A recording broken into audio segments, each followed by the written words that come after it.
So this recipe is for vegan pistachio streusel. You need to chop up your pistachios, and you can either do that by hand or just give them a little bit of a pre-chop in the machine before you use it. So I'm just going to use the machine since it's here. And you don't want it to be dust, just a tiny bit more.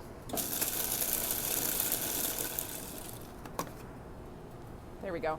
So you've got some finer pieces of pistachio. It's all broken up.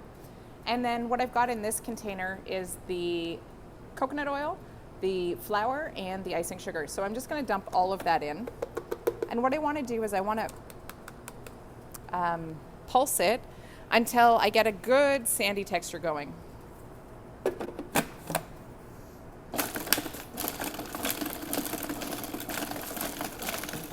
I did put the coconut fat in the fridge for a minute just to make sure it was nice and hard. You don't want to pulse this until it's like paste, but you want it to look like sand. So I'm almost there. Just going to give it maybe 2 more pulses and then we're done.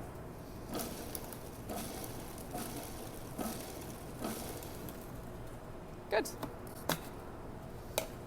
So you can see it's sort of a nice sandy texture. It's a little bit crumbly. And then what I'm going to do is I'm just going to spread this out on a sheet pan.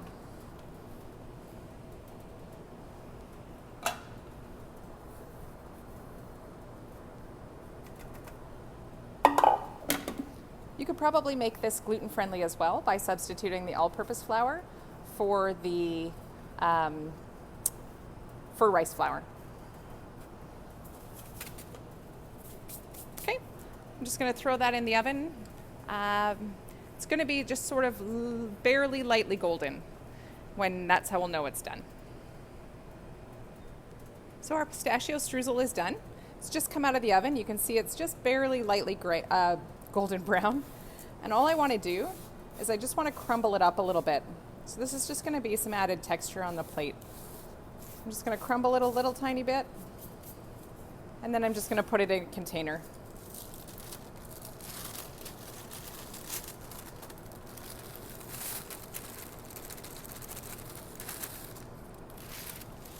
And there we go, the pistachio streusel.